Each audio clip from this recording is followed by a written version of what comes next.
শুধু ব্যাডমিন্টন খেলে যাওয়াই নয়, আগামী বছরগুলোর জন্য নতুন তারকা গড়তে এখন মনোযোগী শাটলার দম্পতি এনায়েতুল্লাহ খান এবং এলিনা সুলতানা। জাতীয় দল ছাড়াও বিভিন্ন ক্লাবের সাথে কাজ করে চলেছেন এই দুই তারকা, আর সাথে পূর্ণতা পাচ্ছে নিজেদের স্বপ্নের একাডেমি। 2024 অলিম্পিকে অন্তত দুজন হলেও শাটলার উপহার দিতে চান দুই ব্যাডমিন্টন তারকা।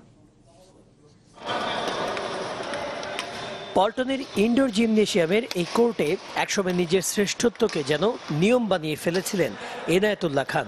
এবার তিনি ব্যস্ত ভবিষ্যতের তারকা গড়তে।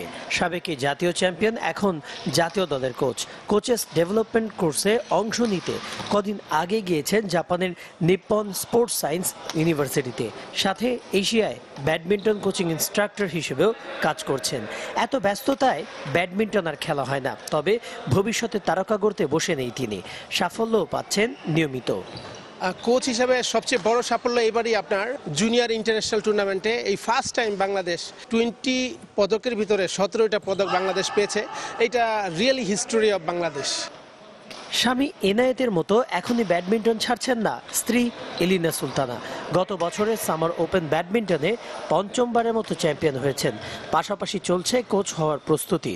মালয়েশিয়ায় সম্পন্ন করেছেন লেভেল 2 কোচেস কোর্স, যা এদেশের নারীদের মধ্যে প্রথম। খেলার পাশাপাশি কোচিংয়ে আছি, তো খেলাটা আমি এই মুহূর্তে ছাড়তে যাচ্ছি না এই কারণেই যে যতদিন আমি মিনিমাম ফাইনালটা আমি খেলতে পারবো। তো আসলে ব্যাডমিন্টনটা আমাদের রক্তে মিশে আছে। ব্যাডমিন্টনের সদা হাস্যোজ্জ্বল এই দম্পতির এখন আরেকটি সংসার ব্যাডমিন্টন। পল্টন ও তেজগাঁও দুটি কোর্টে গড়ে তুলেছেন স্বপ্নের এনালিনা একাডেমি। সব মিলিয়ে প্রতিদিন তাদের অধীনে অনুশীলন করেন প্রায় 40 জন। স্বপ্ন দেখেন 2024 অলিম্পিক ব্যাডমিন্টনেই থাকবে দেশের প্রতিনিধিত্ব।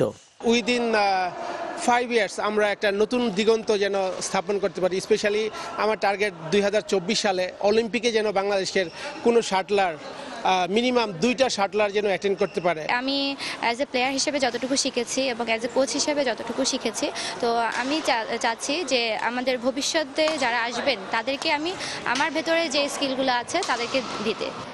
আর এই তারকাদের কাছে স্বপ্ন দেখা শিখছেন নতুনরা।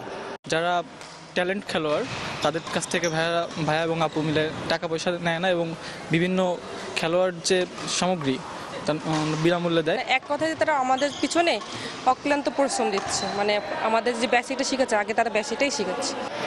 এত কিছুর মাঝে রয়েছে স্পন্সর সংকট, তাও খুব শীঘ্রই কাটিয়ে ওঠার আশ্বাস এনায়েত এলিনা জুটির। কনক মাহমুদ, চ্যানেল 24, ঢাকা।